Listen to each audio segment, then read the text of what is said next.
Man zada ilman wa lam yazdad hudan lam yazdad illa Allah illa bu'adan. Tambah ilmunya, tambah alim, tapi tidak tambah hidayah kepada Allah. Hablum minallah wa hablum minan nas.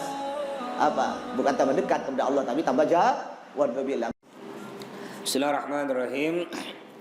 Babu fadlil buka min khasyatillah wa syauqan ilaih. Yang artinya sekarang kita bab menerangkan tentang keutamaan menangis dan takut kepada Allah. Makanya Nabi bersabda yang artinya gini, kata Nabi, dua mata yang tidak akan dimakan oleh api neraka. Dua mata, dia tidak akan dimakan api neraka. Artinya kalau udah matanya tidak dimakan api neraka, berarti orangnya tidak akan masuk neraka.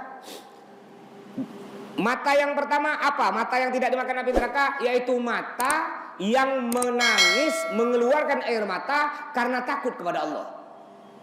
Jadi karena takut kepada Allah, biasa kita bisa nangis tuh Pak.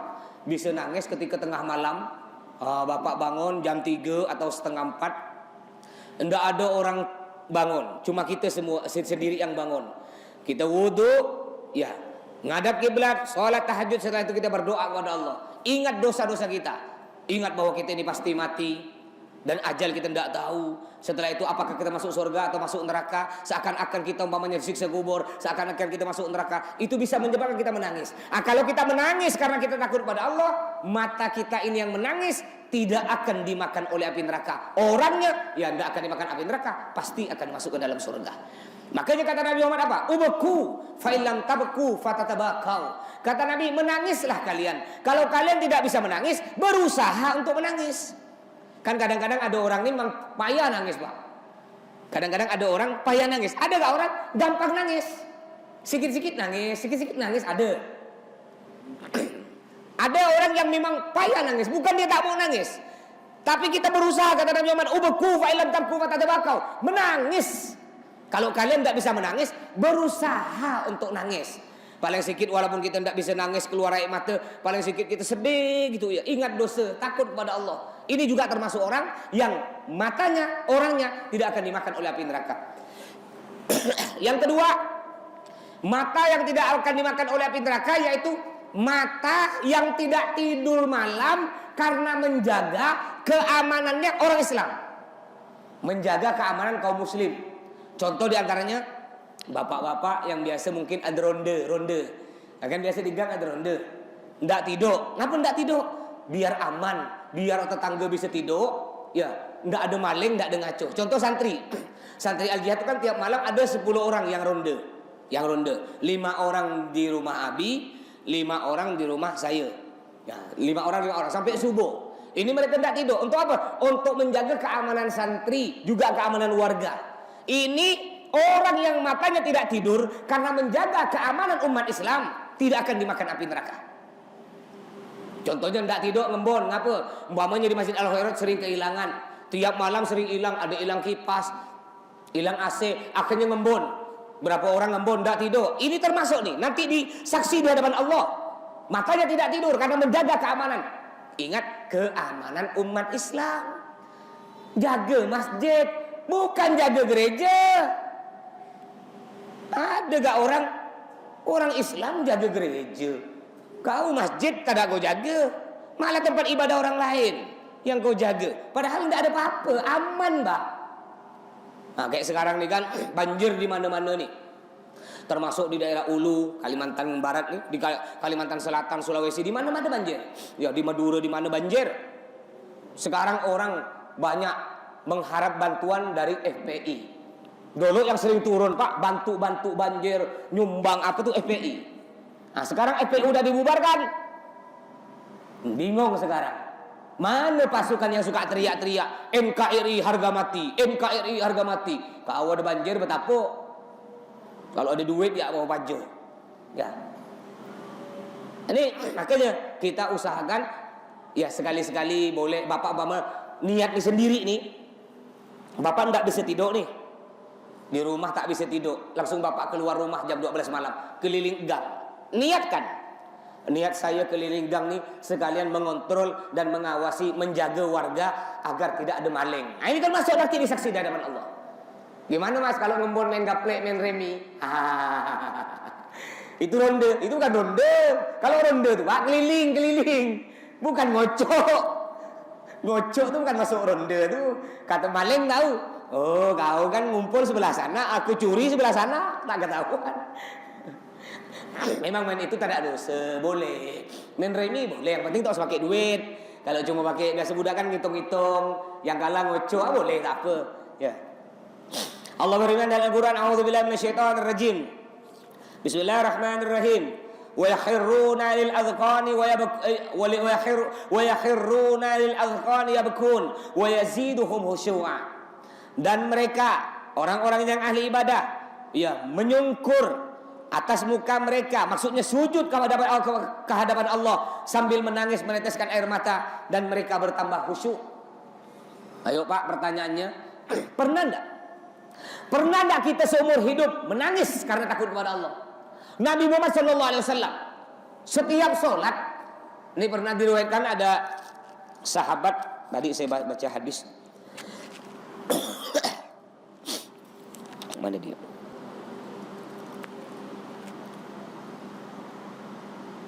Nah ini di sini. Wa an Abdullah disebutkan, diriwayatkan dari Abdullah As-Sakhir radhiyallahu anhu. Beliau berkata, ataitu Rasulullah sallallahu alaihi wasallam wa huwa yusalli. Pada suatu hari saya bertamu ke rumah Nabi. Ke rumah Nabi saya bertamu, rupanya di dalam rumah Nabi tengah sholat. Tengah sholat. Jadi saya tidak langsung mengucapkan assalamualaikum. Saya nunggu dulu Nabi selesai sholat. Walajau fi azizun ka azizil mirjal minal buka. Ketika Nabi Muhammad sholat, saya dengar dari dalam dada Nabi, dari dalam perut Nabi, kayak ada suara air mendidih, Pak. Gimana kalau bapak masak air, ibu di belakang, kan airnya mendidih, gelek gitu ya. Kenapa di dalam perut Nabi, di dalam dada Nabi terdengar seperti air mendidih suaranya? Karena saking menangisnya Nabi Muhammad SAW. Nangis Pak, terisak-isak sambil meneteskan air mata. Salat, padahal Nabi Muhammad pasti masuk surga. Bahkan Nabi Muhammad bisa memasukkan orang ke dalam surga berapapun banyaknya, beliau bisa. Tapi walaupun Nabi Muhammad dijamin oleh Allah pasti masuk surga, setiap sholat nangis sampai basah nih Pak, jenggot Nabi sampai basah. Nah pertanyaannya, pernah enggak kita sholat nangis? Alhamdulillah Mas, pernah. Kapan? Ketika ingat utang. Nah, kalau ingat utang saya nangis Mas. Ibu-ibu pun nangis gak sholat. Kalau nggak kelahiran suami, diomel-omel suami nangis. Ya. Nah, paling sedikit walaupun kita tidak bisa tiap hari nangis ketika sholat Pak, mungkin seumur hidup sekali. Walaupun Bapak tidak bisa tiap malam bangun sholat tahajud, paling sedikit seumur hidup sekali. Masa seumur hidup sekali pun tidak pernah bangun jam 3 malam untuk sholat tahajud? Rugi, nyesal. Ya kalau bisa sih tiap malam. Tidak bisa tiap malam, mungkin seminggu sekali lah, malam Jumat bangun malam. Tidak bisa Mas, payah Mas. Ya udah sebulan sekali, setahun sekali. Paling sedikit seumur hidup sekali. Menangis kepada Allah. Apa kata Sayyidina Ali? An-nasu niyamun fa idza matu intabahu. Manusia ni, kita semua ni, kata Sayyidina Ali, semuanya kita ni sekarang tidur. Fa idza matu intabahu. Baru ketika kita mati, baru kita terbangun, baru kita sadar.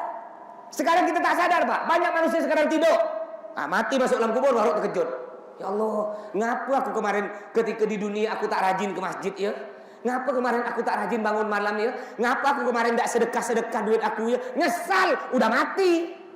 Makanya mumpung kita sekarang masih sadar, ayo paling sedikit nanti malam ya sekalian praktekkan ya, praktekkan bangun malam ya. Nggak bisa jam 3 paling sedikit mepet-mepet lah, azan kurang 15 menit udah paling mepet dari. Payah Mas nak bangun Mas. Modal lah Pak. Saya punya HP Pak, HP gini nih. Intanya Ari tahu. Saya beli HP kayak gini 3 buti Pak. Harganya 240.000. 3. Untuk apa gunanya? Enggak dipakai. Yang 2, termasuk ini yang ketiga, untuk nyetel alarm.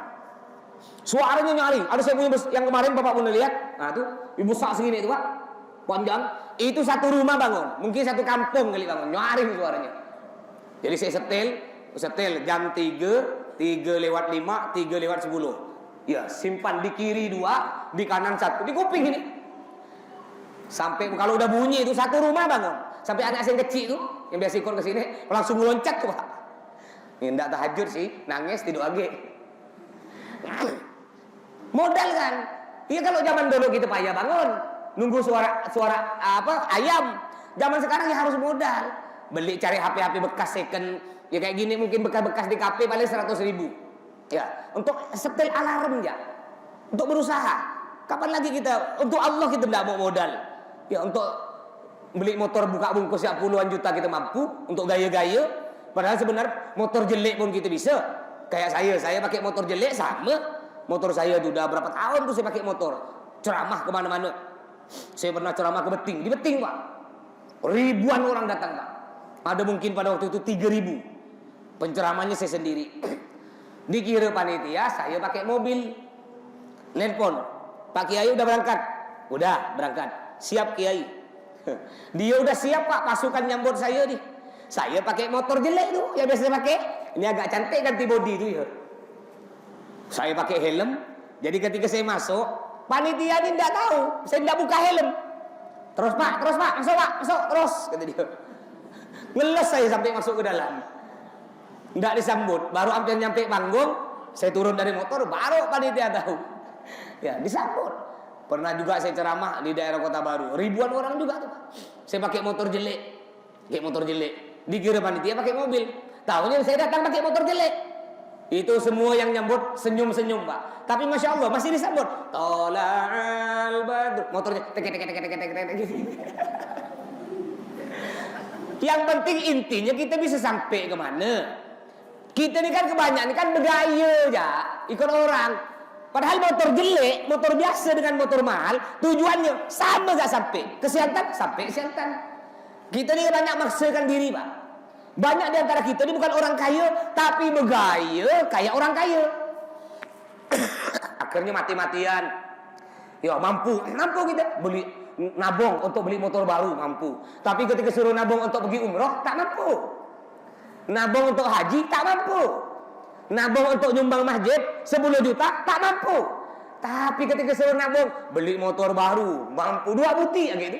Kulkas baru mampu dia. Nah, makanya ayo mumpung kita masih hidup ini, kata Sayyidina Ali tadi, jangan kita termasuk orang yang hanya nyawa kita hidup tapi hati kita tidak hidup. Nanti ketika kita meninggal dunia masuk dalam kubur, baru kita menyesal. Terus disebutkan dalam sebuah hadis, Wa Ibnu Mas'ud, disebutkan dalam firman Allah berfirman, A'udzubillahi minasyaitonir rajim. Afamin hadzal hadits ta'jabun wa tadhakuna wa la tabkun. Kata Allah, apakah kamu merasa heran terhadap pemberitaan ini dan kamu menertawakan dan tidak menangis? Ya. Wa falyadhaku qalilan wal yabku katsira. Kata Allah. Falyadhaku qalilan, sedikit tertawa. Kalau orang di dunia sedikit ketawa, ya, nanti akan kalau di dunia orang sedikit ketawa, nanti akan senang di akhirat. Tetapi sebaliknya, kalau di dunia banyak ketawa, nanti akan sakit di akhirat. Makanya silahkan, kita tidak melarang, Pak. Ketawa boleh, ketawa. Tapi kalau bisa usahakan ketawa tuh ikut Nabi. Contoh Nabi Muhammad kalau ketawa tidak pernah nganga, tidak pernah nganga. Nabi Muhammad kalau ketawa paling besar ketawa Nabi nampak gigi ya, gitu. Gitu. Gini. Tidak pernah Nabi ketawa, tidak pernah. Ya. Kita kalau bisa berusaha ikut Nabi. Cuma kadang-kadang kita terlepas gak ya. Apalagi ada yang lucu ya, sampai sakit perut. Sampai saya masih ingat ketika saya mondok di Dalwa, saya punya kawan ya dari daerah Sumedang. Jadi kalau dia ketawa nih, Pak, nyaring ketawanya. Wah, akhirnya suatu hari kami ini bergurau di kamar nih. Akhirnya ketawa dia. Ketawa nganga, ujung-ujungnya mulutnya tak bisa ketutup. Dia nunjuk-nunjuk, kita pun tambah ketawa, dikira gitu dia gurau, rupanya stroke, kena stroke, Pak, mulut tak bisa tutup gitu. Akhirnya dibawa ke tukang urut, diurut, alhamdulillah sembuh. Sejak itu tak berani ketawa. Jadi kalau ketawa gitu, tidak ngelarang ketawa boleh, cuma usahakanlah agak pelan. Wa Ibnu Mas'ud diriwayatkan dari Ibnu Mas'ud radhiyallahu anhu, qala li Nabi sallallahu alaihi wasallam wa an Anas diriwayatkan dari Sayyidina Anas radhiyallahu anhu, khataba Rasulullah sallallahu alaihi wasallam khutbatan ma sami'tu mithlaha qad. Kata Sayyidina Anas, suatu hari saya melihat Nabi Muhammad sallallahu alaihi wasallam khutbah. Nabi Muhammad khutbah, Pak, ceramah yang mana saya tidak pernah mendengar ceramah Nabi seindah itu. Sangat bagus sekali ceramahnya.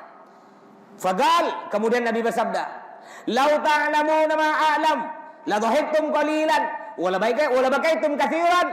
Gal, faghattu ashabu Rasulillah sallallahu alaihi wasallam wujuhahum lahum khanin. Lalu Nabi ketika ceramah Nabi bilang, andaikan kalian semua tahu yang aku ketahui, maka kalian akan sedikit tertawa, akan banyak menangis. Jadi andaikan kita tahu yang Nabi tahu, coba kan kita tidak tahu. Nabi Muhammad ini kan, Pak, beliau ini kan oleh Allah diberitahu. Sampai Nabi itu oleh Allah diberitahu, ini sahabat Nabi si fulan masuk neraka. Tahu Nabi. Sampai Nabi bilang ada al-asyrah al-mubasysyaruna bil jannah. Ada 10 sahabat Nabi dipastikan masuk surga. Pasti masuk surga, 10 orang. Di antaranya siapa? Sayyidina Abu Bakar, Sayyidina Umar, Sayyidina Utsman, Sayyidina Ali, dan 6 sahabat yang lain. 10 orang, Pak. Dijamin pasti masuk surga. Tapi ketika dapat berita, Nabi bilang gini, Abu Bakar, kau pasti masuk surga. Umar, kau masuk surga. Utsman, Ali, kau pasti masuk surga. Tapi ketika Nabi bilang, Sayyidina Abu Bakar, Umar, Utsman, dan 6 sahabat yang lain masuk surga, bukan senang, Pak, nangis. Kalau kita, tiba-tiba ada berita, kita pasti masuk surga, Pak. Oh, jauh tak mungkin ke Masjid Age, surga. Mabuk, surga, kan pagi. Nah, ini sahabat Nabi dijamin pasti masuk surga. Bahkan andaikan sahabat Nabi yang 10 enggak sholat, enggak puasa, maksiat, pasti masuk surga. Tapi ketika dapat berita masuk surga, bukan senang, nangis. Nangis kenapa? Karena bersyukur pada Allah. Ini sahabat-sahabat Nabi. Jadi ketika Nabi bilang, andaikan kalian tahu andaikan kalian tahu yang aku ketahui, kata Nabi, maka kalian akan sedikit tertawa dan akan banyak menangis. Ketika Nabi bilang gitu, Pak, semua sahabat yang dengar ceramah Nabi langsung nunduk, Pak. Nunduk, langsung semua nangis. Sahabat Nabi Muhammad SAW. Itu tanda-tanda orang hatinya lembut. Tanda orang hatinya lembut, dia gampang meneteskan air mata. Dengar orang baca Al-Quran enak suaranya, nangis. Ya, dengar ada orang baca sholawat enak suara, nangis. Dengar ceramah, nangis. Ini tanda orang hatinya lembut. Tapi sebaliknya, tanda orang hati keras, walaupun ceramah kayak apapun sedihnya, walaupun ada apapun sedih, dia biasa ya, bahkan dia ketawa. Nah, makanya, ayo, kadang-kadang kita nih kalau ada orang meninggal, kita ini kan datang ngumpul. Sebenarnya orang meninggal tuh, Pak, kan, itu contoh bagi kita bahwa kita juga akan meninggal. Tapi kadang-kadang ada orang meninggal malah kita nih, ya, ada beberapa orang ketawa, kok nyaring aja ketawa. Padahal orang meninggal. Silahkan bawa, mau gurau boleh, cuma jaga akhlak lah, lihat-lihat tempat. Ini kan ada orang sedih, ada orang meninggal. Kalau nak ketawa tahan-tahan. Ini kadang-kadang ada orang meninggal pernah nyaring ketawanya sampai kita yang di dalam dengar. Nah, ini termasuk orang yang tidak bagus ini ya. Terus, maaf Pak, saya sebatuk-batuk nih ya, pilek. Ya, dari kemarin sakit nih, alhamdulillah udah agak enak. Terus disebutkan juga dalam hadis Nabi, Qala Rasulullah SAW, Nabi bersabda, sab'atun yudhilluhumullah fi dhillih yauma la dhilla illa dhilluh. Ada 7 golongan. 7 golongan dia akan dinaungi oleh Allah pada waktu tidak ada naungan kecuali naungan Allah. Nanti di padang mahsyar, Pak, pada mahsyar sebenarnya cerita kan, di padang mahsyar kita ngumpul, matahari berada sejengkal di atas kepala kita. Tapi 7 golongan ini, Pak, dia akan ada naungan, ada payung matahari tersebut tidak akan kena kepala dia. Siapa 7 golongan? Apakah kita masuk 7 golongan? Nah, lihat satu-satu nih, lihat. Masuk enggak kita nih? Yang pertama, imamun adlun, pemimpin yang adil. Pemimpin apa ya? Mulai dari presiden, gubernur, wali kota, bupati, camat, lurah, RT. Itu pemimpin namanya. Kiai, mimpin santri. Adil enggak? Kalau dia tidak adil, dolim kepada rakyatnya, apalagi dolim kepada ulama, apalagi dolim kepada para habaib, tidak akan mendapat naungan Allah. Kalau udah tidak dapat naungan Allah, ya udah siap-siap masuk neraka. Naudzubillah min dzalik. Kenapa? Kenapa sekarang banyak musibah, Pak? Ulama meninggal, Pak. Ini bulan Januari nih.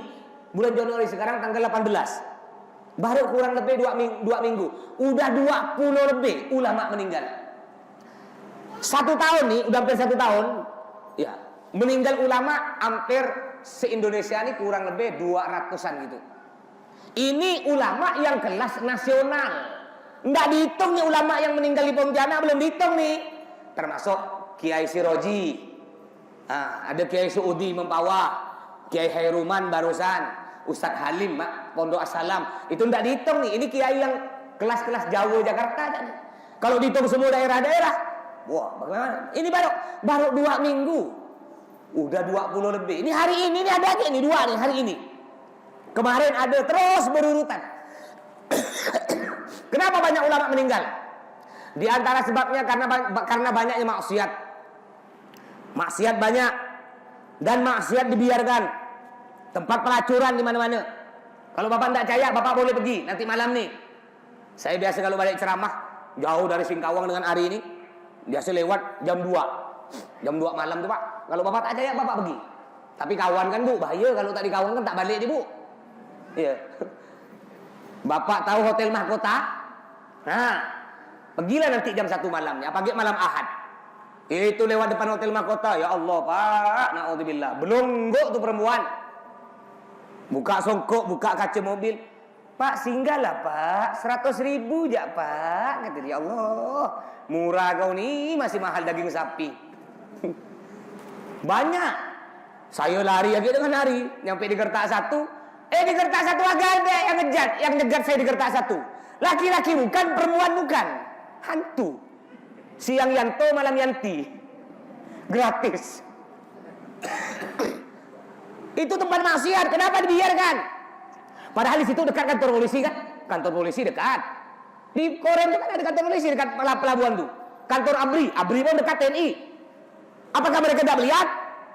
Ini tanggung jawab. Kenapa ulama banyak meninggal? Karena tadi banyaknya maksiat dibiarkan. Juga diantaranya kenapa banyak musibah? Halo, tes.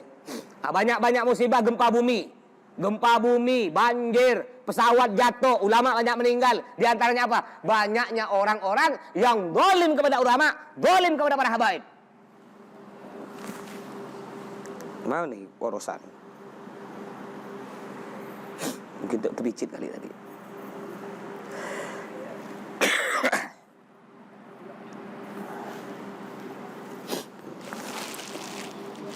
Halo, tes. Ya. Banyaknya orang yang zalim kepada ulama, orang yang zalim kepada habaib itu sebabnya Allah murka, Allah marah. Makanya lihat, ini banyak orang zalim sekarang kepada Habib Rizik. Lihat ke depan ini, Pak. Bukan tambah aman Indonesia, tambah banyak bencana bala, Allah tambah marah. Habib Rizik, Habib cucu Nabi. Udah cucu Nabi, ulama. Saya pernah nyampaikan ada hadis kursi, Allah berfirman kemarin, kata Allah bilang gini, barang siapa yang kurang ajar kepada kekasihku, para ulama, para habaib, aku yang akan memerangi. Kalau Allah udah marah, udah siap-siap. Gempa bumi, tsunami, banjir di mana-mana, pesawat jatuh, ya, ulama banyak meninggal, corona tak habis-habis. Corona tak habis-habis musibah, Allah marah. Anak bapak 11 bulan, Pak, enggak sekolah. Jadi apa? Gimana kalau corona 10 tahun?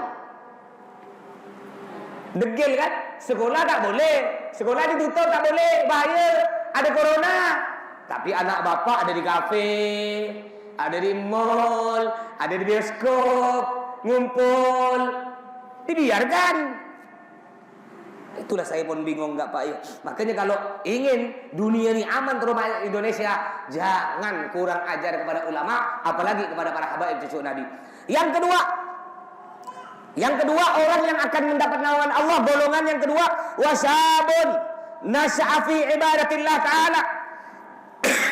Para pemuda, para remaja, anak-anak muda yang dia tumbuh dari mudanya, dari kecilnya selalu beribadah kepada Allah sampai dia dewasa.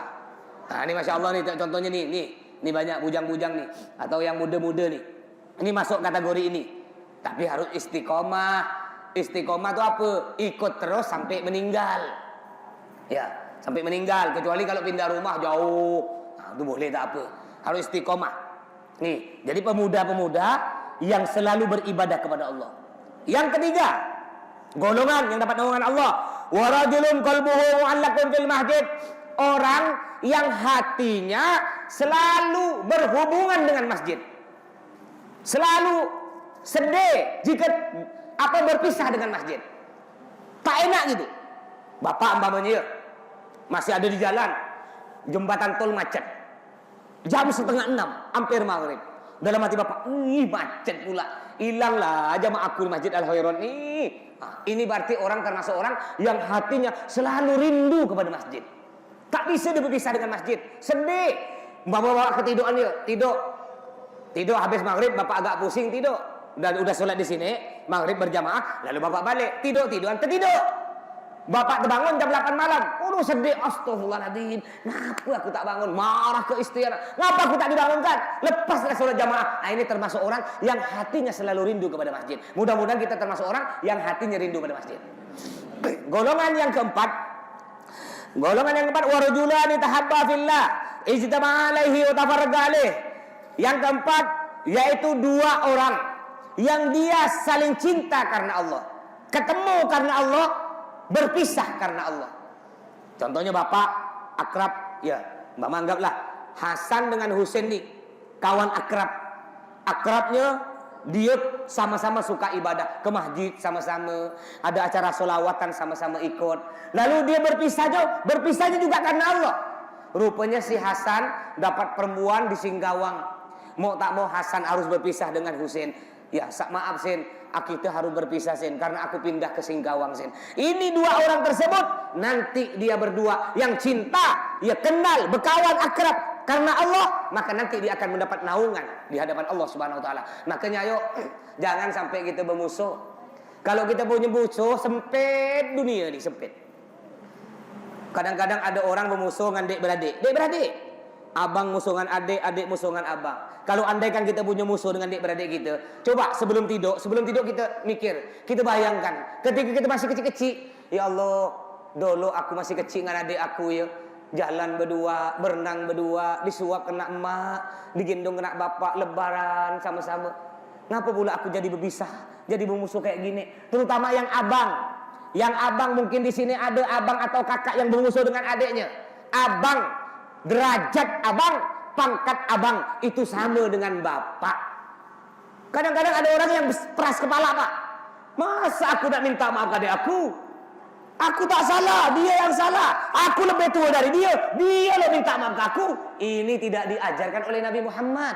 Orang yang bagus, walaupun bapak abangnya yang lebih tua, yang paling bagus bapak bilang ke adiknya. Padahal yang punya salah adik bapak tak punya salah. Tapi orang yang imannya bagus, dia akan bilang, udah dek, ya tak apa-apalah, abang yang minta maaf, dek, abang minta maaf, abang punya salah. Padahal abang tak punya salah. Ayo dek, abang tak mau kita bermusuh dek. Gimana nanti bapak emak kita dikubur dek? Nangis bapak emak kita dek, sedih. Abang tak mau gitu. Nah, ini bagus. Ya. Terus yang kelima, orang yang dapat naungan Allah, wa rajulun da'athu imra'atun dzatu mansibin wa jamalin faqal inni akhafullah. Orang laki-laki yang diajak oleh seorang perempuan cantik, kaya. Gimana kira-kira? Diajak nih. Ada perempuan cantik, cincinnya rumahnya di depan masjid. Rumahnya kaya, cantik. Dipanggil. Karim dipanggil, cincin Rim. Bang Karim. Karim, gimana kira-kira Rim? Sini lah bang, tak ada orang nih bang. Aku sendirian nih bang. Garukkan badan aku lah bang. Umpama. Masuk ke dalam. Lalu si perempuan buka baju telanjang bulat. Tapi si Karim Masya Allah, Karena dia imannya kuat, dia bilang, enggak, aku tak mau. Inni akhafullah, aku takut kepada Allah. Lari karim. Ini termasuk orang yang dapat naungan Allah. Tapi kira-kira kuat tak iman kita? Yuk gimana kira-kira ya? Ini tak ada orang nih Pak. Rumah kaya dia sendiri, orang tercantik. Kita dimasukkan dalam, dia telanjang bulat. Tak ada orang, aman. Gimana kira-kira? Apa kita akan ngomong, aku takut pada Allah? Bukan, kalau kita ngomong, aku takut bini aku. Takut bini. Yang nomor 6, orang yang dapat naungan Allah apa? Wa rajulun tasaddaqa bi sadaqatin fa akhfaha hatta la ta'lam shimaluhu ma tunfiq yaminuh. Yang nomor 6, orang yang bersedekah baik ke masjid, ke fakir miskin, yang tidak ada orang tahu. Tangan kanan beri, tangan kiri tak tahu. Artinya dia sedekah, tak ada nyebut-nyebut, tak ada cerita-cerita sedekahnya. Kadang-kadang di masjid-masjid tu ya, kalau di masjid sini sih tidak ada. Masjid lain, kalau saya khutbah biasa, sebelum mulai khutbah tu disebutkan tu, pemasukan masjid mulai Jumat kemarin sampai Jumat hari ini kurang lebih 30 juta.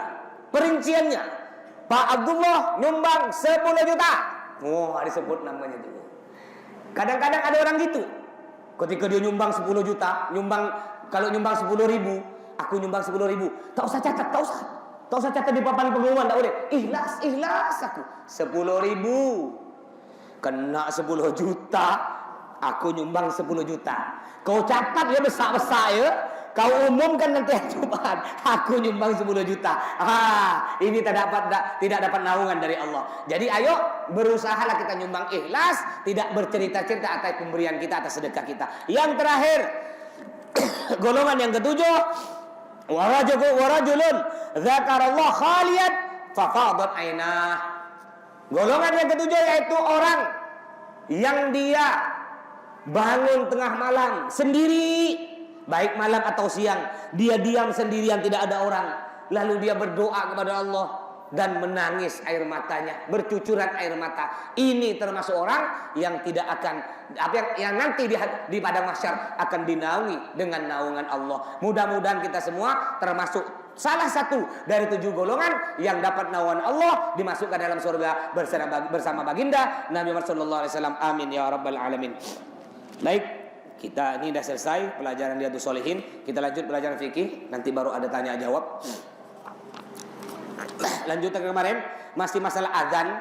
Bismillahirrahmanirrahim. Sunanul muadzin, sunnah-sunnah orang yang azan. Yang biasa azan dengarkan. Azan ada sunnah-sunnahnya. Di antaranya apa? At-tahara anil hadatsain, suci dari 2 hadas. Artinya orang yang azan disunnahkan punya wudu. Tidak wajib. Andai kan tidak wudu nih, ya keburu kan, aduh, tidak ada yang azan nih. Masjid lain sudah selesai azan, dia belum wudu, dia berkejar ke masjid, langsung azan. Tidak apa-apa, boleh. Tapi sunnah orang yang azan tuh suci, punya wudu. Yang kedua, istiqbalul kiblah. Sunnah orang azan tuh menghadap kiblat. Sunnah.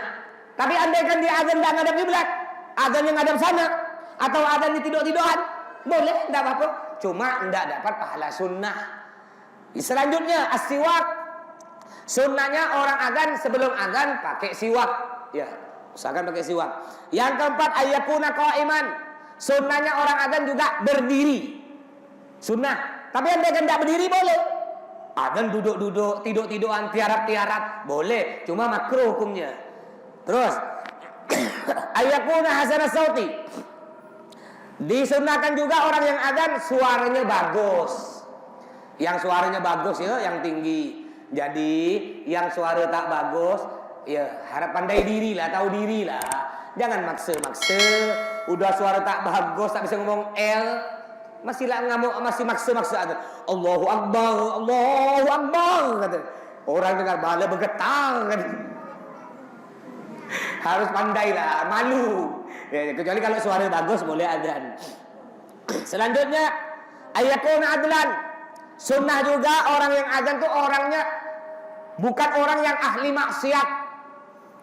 Jadi kalau yang ahli maksiat, suka mabuk, ya zina, ya janganlah azan. Tapi andaikan dia mau azan, boleh. Boleh. Tidak wajib. Hukumnya sunnah. Orang yang azan itu bukan orang yang ahli maksiat. Yang ketujuh, ayakuna aminan. Orang yang azan hendaklah orang yang jujur. Orang jujur, tak pernah bual, tak pernah bohong. Kenapa? Agar orang percaya. Ketika orang azan, Karim namanya azan, Karim orangnya jujur. Ketika orang dengar azan suaranya, oh iya, berarti ini masuk azan, betul. Tapi andaikan Karim ini suka bual, ketika dengar azan, meramput Karim ya, belum azan dia suka bual, tak percaya aku. Makanya disunahkan ya orang yang azan, orang yang jujur. Ayakuna, yang kedelapan, ayakuna muhtasiban liwajhillah, ay la yahud alaihi ujrah. Disunnahkan orang azan ikhlas karena Allah, tidak minta imbalan, tak pakai gaji. Kalau perlu diberi gaji, balikkan. Ini sunnah. Di sini diberi gaji tak orang azan? Enggak. Oh, Masya Allah ya. Kalau masjid lain dapat Pak? Dapat.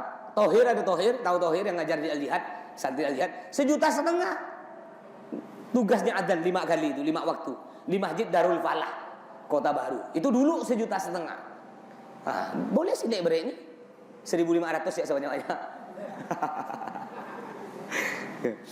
Dah tak usah lah sini, malu saya masih ingat, Masya Allah. Abah nih, abah kita Bi Anes nih, beliau nih Pak dengar Pak. Kita ngaji sekarang beliau dengar nih. Mungkin beliau hadir nih Pak, karena para wali-wali Allah, kekasih Allah tuh sebenarnya mereka tidak meninggal. Bal ahya'un inda rabbihim yurzaqun. Mereka hidup, ruhnya hidup. Ya, mungkin beliau sekarang udah di samping kita nih melihat kita. Saya masih ingat Abah ini kan suka gurau beliau nih. Jadi ketika saya khutbah pertama kali di masjid ini dulu, ya masih bujangnya. Saya masih ngambil amplop khotib tuh. Dulu masih 50.000 apa 75.000 dulu dia. Kayak kata Abah diguraukan. Ya, pokoknya santri Bangil yang jadi khotib kalau sampai ngambil amplop, aku bilangkan ke Zen. Mau dibilangkan ke Abuya.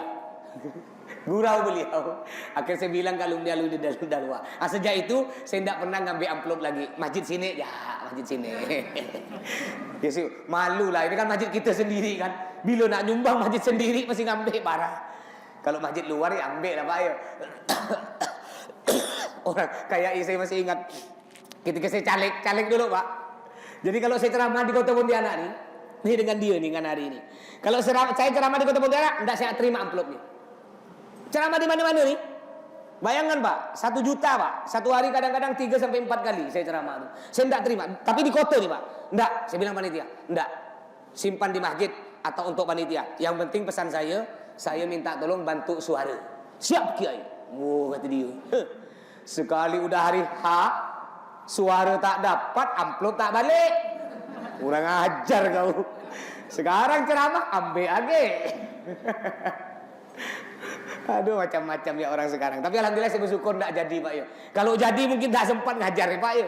Sibuk apa? Sibuk ngitung duit, ngitung proyek. Nah, apalagi yang naik di korupsi ini, korupsi jalan udah. Oh korupsi beras belum. Sibuk nak ngitung. Terus selanjutnya ayu adin min murtafa. Disunahkan azan dari tempat tinggi. Zaman dulu belum ada ini mic. Sekarang udah ada mic. Ya artinya sunnah pakai mic kalau azan. Terus ayakuna bi gorbil masjid. Disunahkan adzan dekat masjid. Ya, ini zaman dulu nih Pak ya pakai menaranya itu di samping masjid. Nah, zaman sekarang udah tak pakai menara, di dalam masjid adzannya. Terus disunahkan juga tarkurat bis salam. Orang adzan enggak usah jawab salam. Umpamanya ada yang adzan Karim. Tiba-tiba ada tamu, "Assalamualaikum." Tengah adzan, "Hayya 'alas shalah." "Assalamualaikum." "Waalaikumsalam." "Hayya 'alas shalah." Enggak. Sunnahnya nak jawab salam kapan? Nanti setelah selesai adzan baru jawab. Terus disunahkan juga tarkul masyife. Tidak usah berjalan-jalan adzan. Adzan itu diam. Bukan kayak santri Al-Jihad itu. Nama yang ada kecil-kecil Pak. Berebut. Hayya 'alas shalah berlari. Hayya 'alas shalah. Hayya 'alas shalah. Berkejar-kejar. Makanya mikrofon di musola pondok tuh tiap bulan ganti. Rosak tiap bulan. Pertama saya beli mic-nya mic kecil Pak yang mahal 240.000 merek tua. Pertama saya beli kan, dapat 2 minggu udah rusak, enggak hidup. Tanyakan keamanan, Rupanya santri kecil-kecil itu Pak suka tarik-tarik. Berebut, mau adzan tuh rebut-rebut. Oh, akhirnya saya beli age, Pak. Beli age. Enggak nyampe sebulan, rosak age. Bisa tekor gak aku nih? Akhirnya saya pakai peraturan sekarang. Peraturan. Pokoknya, kalau mic rosak, saya tak mau tahu. Mic rosak, hari ini harus ada mic baru. Jadi sekarang kalau mic rosak, mereka sumbangan, Pak. Sumbangan 1.000, 2.000. Dapat mic baru. Kata apa? Kau nak rosak tiap hari urusan kau. Yang penting aku tahu mic bagus. Mungkin sekarang ada mungkin 10 kali mic itu. Yang rosak-rosak. Mudah pondok.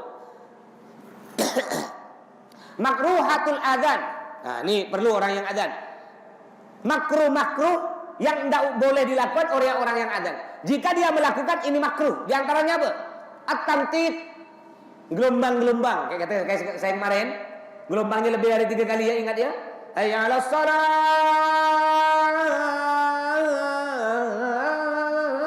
Ini makruh. Tidak usah lebih dari 3 kali. Terus al-kalam athna'ahu li ghairi maslahah. Makruh berbicara pada waktu adzan. Contoh ketika adzan, hayya 'alas shalah. Terima telepon. Halo, nanti habis adzannya ketiga. Makruh. Makruh. Enggak dosa, makruh. Artinya makruh enggak bagus. Terus kaunuhu qa'idan aw rakiban illa al-musafir. Adzannya dia enggak berdiri, adzannya duduk. Ini makruh. Kecuali kalau dia musafir. Terus al-hurud minal masjid ba'dal adzan. Makruh juga orang yang adzan keluar dari masjid setelah adzan. Setelah adzan keluar masjid. Kecuali ada perlu. Contohnya batal wudu, nah silahkan keluar. Kalau tidak ada perlu, udah adzan, keluar masjid nongkrong di teras masih cerita-cerita, ngumpul-ngumpul. Ini makruh. Ya, jadi sunnahnya sampai selesai sholat tidak usah dia keluar dari masjid. Terus kaunuhu fasikon aw sobiyan. Makruh juga orang yang adzan tuh orang yang ahli maksiat atau anak-anak, anak kecil. Tapi anak kecil ingat yang makruh adzan anak kecil yang belum tamyiz. Kalau udah tamyiz umur 7 tahun ke atas itu tidak apa-apa. Baik, sebelum dilanjut mungkin ada pertanyaan, persilakan baik bab adzan atau bab yang lain. Silakan. Masalah dunia nih, Mas. Zina. Masalah vaksin. Oh, vaksin. Yang nyari mati juga nih, Mas. Oke. Terus? Untuk penjelasan enggak? Kita berpanggilan untuk mau dapatkan nih. Vaksin ini belum jelas, ya. Halal. Cuma kalau Majelis Ulama Indonesia mengatakan vaksin tersebut halal. Tapi kalau saya pribadi, no. Saya tak mau. Saya sehat untuk apa divaksin-vaksin? Ya, kalau saya pribadi tidak mau. Bahaya, Mas. Katanya denda 100 juta. Kalau tidak punya duit, hukum setahun. Tidak apa-apa, saya mau hukum, ayo hukum. Kalau bapaknya ikut saya, ayo kita masuk penjara. Sama-sama taklim di sana, bawa kita. Selesai. Tak repot kan? Sebenarnya gampang, Pak. Gampang, Pak, pemerintah nih. Kalau orang mau vaksin, kan katanya kalau tidak mau vaksin denda 100 juta. Orang tetap tidak mau. Penjara tidak apa-apa, yuk. Gampang. Kalau kata saya, Bapak insya Allah semua mau. Caranya gini pemerintah. Yang mau vaksin dapat duit 100 juta. Ayo, mau enggak? Anak 5 nih, 5 anak nih, 5,5 miliar. Mau enggak? Mau insya Allah, tak apa-apa, Mas. Masalah ajal, umur, itu kan urusan Allah. Tapi kalau duit ini, Mas, sudah jelas ya, Mas. Anak 5, Mas, 1,5 miliar. Ini malah ditakut-takutkan. Yang tidak mau vaksin, denda 100 juta. Ini kan kita hak asasi manusia. Enggak, Pak. Anak saya, Pak, 3, Pak. 3-3-nya, Pak. Semuanya tidak pernah diimunisasi, Pak. Lahir, jadi sebelum istri saya masuk di gang Palong, saya bilang, nanti anak saya jangan disuntik apapun, jangan beri obat apapun.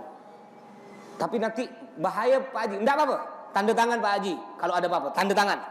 Enggak pernah, Pak. Imunisasi, vaksin polio, cacar pun enggak pernah. Sampai sekarang, alhamdulillah sehat. Bahkan sepupu-sepupu anak saya ini, keponakan anak saya, yang suntik cacar, kena cacar malah. Katanya suntik cacar, enggak kena cacar. Malah yang disuntik. Santri, kemarin pernah musim cacar, ada 30 santri kena cacar. Saya tanya, dari 30 orang santri yang kena cacar, 20 lebih udah disuntik cacar. Sisanya yang 2 orang itu belum suntik. Ini malah yang udah suntik malah kena cacar. Apa gunanya suntik cacar? Bapak tak usah suntik sekali. Jadi saya balik ke Bapak, silakan. Kalau saya pribadi mohon maaf, saya pribadi tidak mau. Kita tidak tahu Pak, ngeri. Sekarang zaman sekarang ini ngeri. Itu benda masuk ke dalam Pak. Kalau benda tidak masuk ke dalam, mendinglah. Ya, ini masuk ke dalam badan. Mana kita tahu? Ya, tapi Mas, ada orang vaksin udah sebulan dia sehat, alhamdulillah urusan dia. Saya pokoknya tak mau, ndak mau titik. Wali murid banyak nelpon Pak anaknya Pak, orang tuanya. Mas, anak saya pokoknya jangan sampai divaksin Mas ya. Semua wali murid di grup tuh kami ndak mau Mas. Oke, nanti gini aja. Nanti pokoknya andaikan vaksin saya ndak mau, ya nanti kita sama-sama katanya penjara. Ya udah, semua santri 500-an santri dengan wali murid kali 2 ya kurang lebih dengan alumni ada 10.000. Nanti kita sama-sama masuk penjara. Kan nyaman kan? Bapak nanti kan bisa ikut dengan istri anak. Kita taklim lebih enak lagi. Di situ nanti ramai taklim. Malam ini saya, besok malam Bib Toha. Kan tak mau gak Bib Toha? Besok malamnya Bib Umar kan? Mantap, tak repot. Tak perlu kerja, dapat makan. Enak. Tak perlu kerja, makan.